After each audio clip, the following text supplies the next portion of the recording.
Hello, and welcome to a special edition of the Shadow Gallery. I'll be again your host, James Donnelly. And tonight, we're going to talk about the Academy Awards.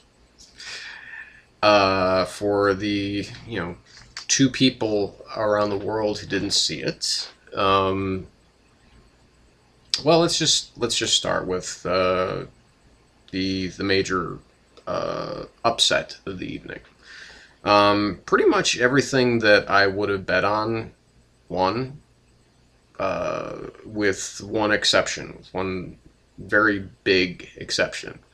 And that was the taking home of the Best Director Oscar by Tom Hooper, who directed The King's Speech, as opposed to David Fincher, who directed The Social Network. Now,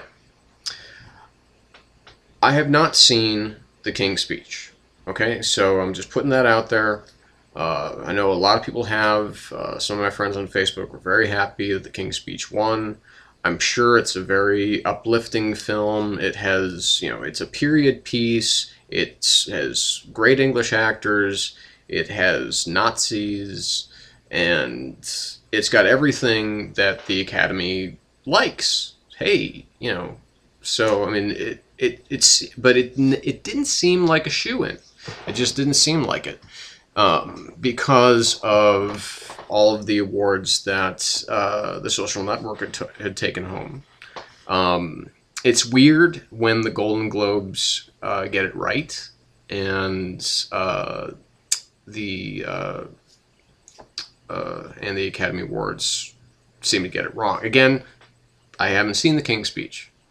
Like I said, I'm sure it's very good, but The Social Network is a really excellent film. It does everything that you would want out of it has everything that you would want out of a film. It's, of course, Aaron Sorkin brought home the Best Adapted Screenplay Oscar, like everybody knew that he would. Like I said, I mean, it was pretty much a no-brainer. I mean, the big surprise tonight is that nothing swept anything. The two big winners tonight were, of course, The King's Speech, won for Best Picture, Best Actor for Colin Firth. On merit alone, I would say that he deserved it because he was so awesome in A Single Man and was beat last year by Jeff Bridges for whatever the hell, The Crazy Heart. Again, another film that I haven't seen. So, and I'm sure he's excellent in it. But Colin Firth was amazing in A Single Man. So, I was kind of hoping that Jesse Eisenberg was going to win, but he didn't. The two big winners, like I said, so you had King's Speech, Best Picture, Best Director, Best original screenplay, and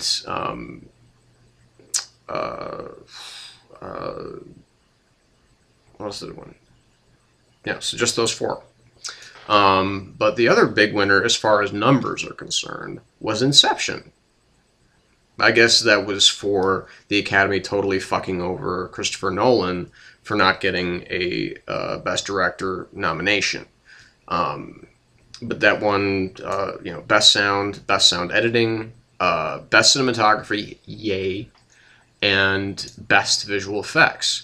On the merit of that film having a huge amount of practical effects, that is a win in and of itself. I really thought that Tron Legacy would have at least been nominated for this category, but it wasn't, and I think that might have trumped Inception, but even so, I mean, that's, it's entirely CG, all the effects in that. So, I mean, the fact that, that Inception had all these practical effects, I mean, the rotating hallway sequence, the zero-G sequence, I mean, a lot of stuff is CG'd out, but, I mean, it's still built, it's still made, manufactured on a practical set. I mean, if you have the Inception Blu-ray, I urge you to watch it with the like Inception mode on, whatever they call it, where intercut into the film are how they did certain sequences, and you'll see that a huge portion of it is like 80% of the film is done with practical effects, and that is almost unheard of in this day and age of like Avatar and 3D and all that kind of shit. So I mean, again, as far as numbers are concerned, the big films, were Inception and King's Speech. Both took home 4. Social Network took home 3. Best Editing, which it richly deserved, because again, that was an extremely well edited film. I mean, to have that kind of pacing in a film about a bunch of guys sitting around computers is just amazing to me. I mean, it's almost like a thriller. It really is, the way that it's paced and the way that it's cut. So I mean, if you look at that film again, you'll see what I'm talking about.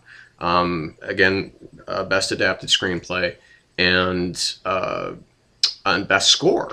Trent Reznor is a fucking Academy Award winner. Who'd have thought that?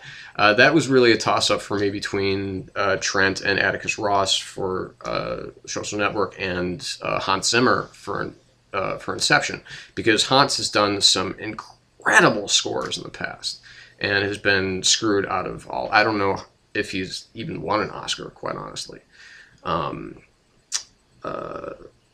Fighter also took home 2. But that was for the best supporting categories, for best supporting actor for Christian Bale, right on, and best supporting actress for Melissa Leo, and she was great. They both deserved the win. If there was one category that I had to say was kind of not personal, but personally I felt I would have been happy if another person had won.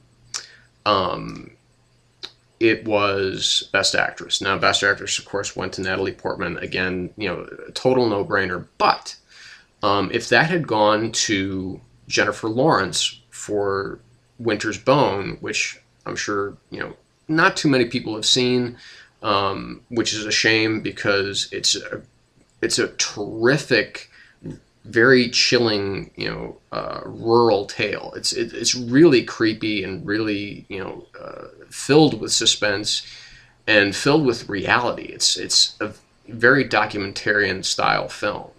There's not a lot of, there's no showy performances like there were in The Fighter or in Black Swan or in The King's Speech or what have you. It's basically, it's a very almost cinema verite feel to it. So that, I would have been happy with either of them winning. I'm glad, one way I'm glad that Natalie won, because, she gave the best, like I've said before, the best screen performance of this year. Male, female, supporting, lead, doesn't matter. As far as anything else, I mean, some of the other, major films, of course, Toy Story 1, 2, won, Best Animated Feature. I mean, I don't even know why they bother even putting any other films up against a Pixar film when it's released, because it's always going to be a Pixar film. Okay, almost always. Because I could say that Cars and Ratatouille, they're not up to the regular Pixar standard. And now this summer we're getting Cars 2, which I'm not too thrilled about, but whatever. I'll probably see it. And one for Best Song. Anyway, when Tom Hooper beat David Fincher, I and my wife and probably my neighbors can attest that I stood up and screamed, "What?" I mean, I was literally in shock, and I was so angry. But hey, you know what? It happens sometimes. So that's it for my Academy Awards coverage. Go to theshadowgallery.info. It's not going to be up much longer. Follow me on Facebook and Twitter. You can actually check out my live tweets and updates from the Academy Awards. So Shadow Gallery signing off. Take care.